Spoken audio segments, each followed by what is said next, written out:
Hi everybody, this is Horror Volume October here. Today this is a special review, and I'm going to answer one question at the beginning of this review. So, here goes, guys. The question, I can't remember the username of the guy who posted the question, but he posted it on my page. And he asked me, why don't you like nudity in your movies?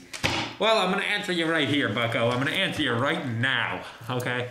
The reason I don't like nudity in my movies is because, well, let me be perfectly honest, and you can quote me on this. You can quote me. I said quote. You can quote me on this. Nudity never adds anything to a film, ever. Nudity is never necessary. Nudity is never appreciated by me. What does nudity add to movies then, you ask? Well, it adds a sense that this movie can't do well with its story and its acting, so here's some boobs for the horny young teenagers that are gonna buy this film just for the boobs.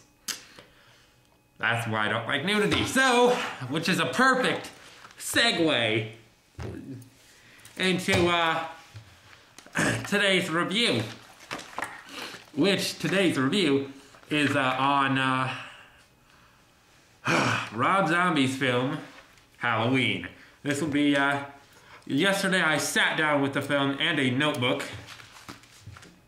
because I knew I'd seen parts of it before and I knew I didn't like the film. Here's the reasons why. Let's do this. For anybody who thinks that Rob Zombie's Halloween is a masterpiece, is genius, prepare to be proven wrong. Okay. So I sat down with the film, I started watching it, not even 2 minutes into the film, and there's already like 10 curse words with at least 5 F-bombs, and the dad, Michael Myers' dad's already talking about his daughter. He's like, it's gross. No, I don't want to see that. I don't care if some families are like that, I still don't want to see that. There's tons of vulgar references about Michael's sister and his mom by a bunch of youngsters in the bathroom. They're like saying a bunch of extremely explicit sexual content, and I just don't want to hear that. And the vulgar language in this film is so there's so much and it's so compact into such small time,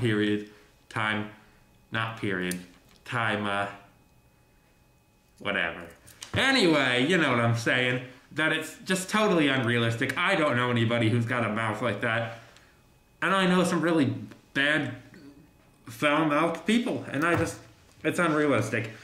And also, I thought it was also unrealistic for Michael as a kid to beat that other kid to death with that stick. He's like, and he beats him to death just because he insulted his mom and his sister. That's a little unrealistic. And then there's just completely unnecessary shots of Michael's mom stripping off her clothing. You know, nobody wants to see that.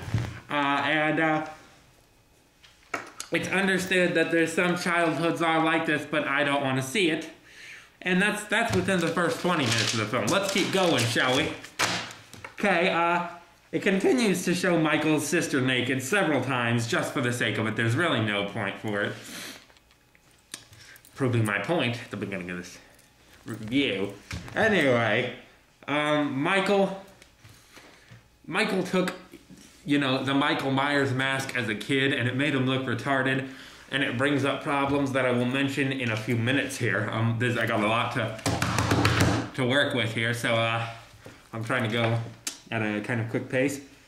And in the original, Michael Myers was like the boogeyman, and he was, you know, not really human. He was human, but he wasn't really human.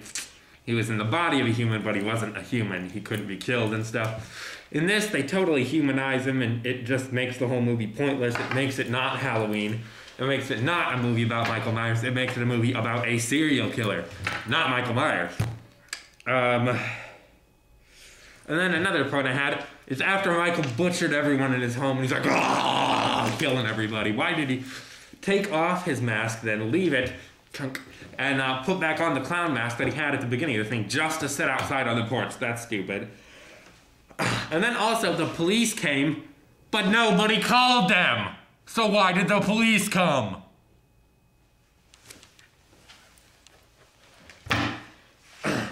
And then 11 months later, Michael forgets all about his killing from what appears to be trauma. But the trauma was unrealistic because the build up to the human kills, he was, butchering animals, killing them in all sorts of ways. Then, as he killed the humans, the trauma might have set in earlier, but he just continued. He killed the boy earlier, so why would the trauma set in after he killed his... It makes no sense. Let's keep going. That's 30 minutes into the film. Michael Myers says, I like the masks because they hide my ugliness, but he forgot about killing his family and stuff, so why would he all of a sudden think he's a hideous, ugly, grotesque human? I mean, that's weird. And then when he kills the nurse at that one point... excuse me! I have two problems with that. The first one being, well, the nurse is retarded. Let's say it as it is. The nurse is a retard. She works there. She shouldn't be that stupid. She takes his little picture. She's like, oh, cute kid. Can't be related to you because you're a little queer. Tosses the little thing at him. She's like, you're retards, man. Yeah. And then she goes, okay, have fun with your silverware. And then says like this. No. That's stupid. No. And Michael also wouldn't have been given silverware if he was a violent criminal in a hospital. He would be given plastic utensils, not metal, silverware, which he can bludgeon people with. No, that's retarded. Then the scene after that where Miss Myers kills herself. It's retarded because they're trying to make you feel sad for her, but she's a whore and she let a bunch of disgusting behavior continue in her home that helped shape Michael into the, serial killer that he becomes later in the film. And she kills herself in front of her kids, so nobody feels bad for her. She's a bad mom. That's within 40 minutes of the film. Keep going here. And let's just say what it is. Everybody in the mental hospital is mentally challenged because one of the guards that's escorting Michael insults him time and again to his face, and then he tells him, I'm gonna come screw with you in the middle of the night. Even though Michael is like, oh, this giant behemoth, and he's like, you're a retard, I'm gonna come mess with you.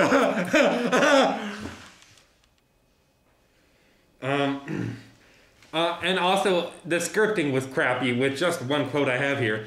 Dr. Loomis, Michael hasn't spoken for 15 years, so Dr. Loomis is like, you haven't spoken in 15 years, that's a lifetime. No, it's not.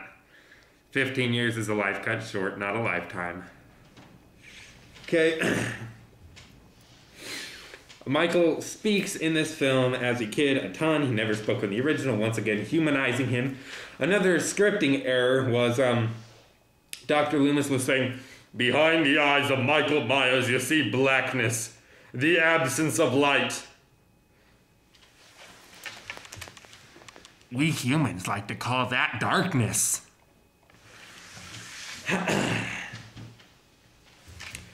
The inmate that the guards come in to rape has makeup on, unrealistic.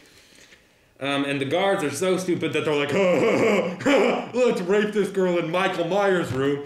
A serial killer who has already killed the nurse at the penitentiary you're at, and he butchers his own family. How stupid are you guys? And then, at the mental hospital that's guarding Michael Myers, the century's most terrifying killer, there's only the guard and his cousin that come in to rape the girl, and no one else is there. I don't care if it's midnight, that's retarded. There's not even video cameras that are watching him, and even that there are video cameras, nobody's watching the video cameras, that if there are video cameras, because they'd see these guys raping a victim. I mean, not a victim, a mental patient.